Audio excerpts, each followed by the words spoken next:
Welcome back. The world's biggest retailer by volume and profit, that would be Walmart, warned today that it may have to start raising prices later this month due to President Trump's tariff policies. Walmart's CEO made the announcement, and it appears to be a pretty clear signal, at least from this one big retailer, that the president's trade war is about to filter through the American economy.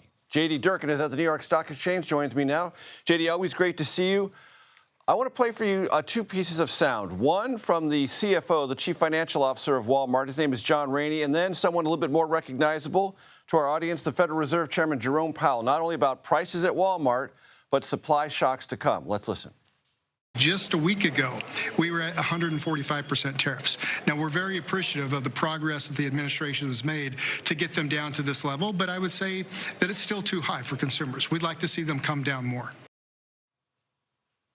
We may be entering a period of more frequent and potentially more persistent supply shocks, a difficult challenge for the economy and for central banks.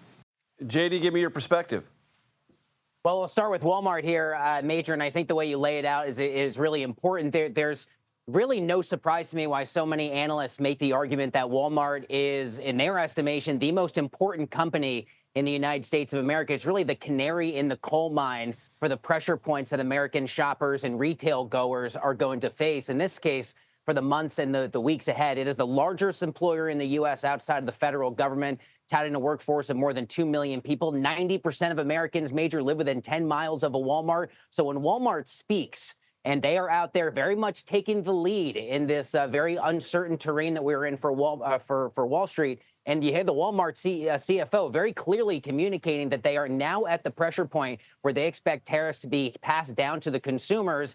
I think you had a lot of other retailers out there who've been kind of looking over their shoulder, waiting for Walmart to be the first big name to say something like that. In fact, they put a pretty close timeline on here, Major. They said they're looking to do it this month into next month. I think this clearly communicates and signals that the cost of the new U.S. tariffs are prepared to be passed down to the consumers. And then with regards there to the chairman of the central bank, Mr. Powell, those supply shocks here, he sees an economy that is set to be more volatile with inflation. Remember, we've had this big lingering debate down there in Washington about whether or not the price increases from tariffs would be a one-time sticker shock, or might they be a bit more lingering? Chairman Powell is now pretty clearly leaving the door open to that second possibility, and that spells a continuation, I would argue, of the very uncertain terrain that the president's tariff policies have had now over Main Street as well as Wall Street.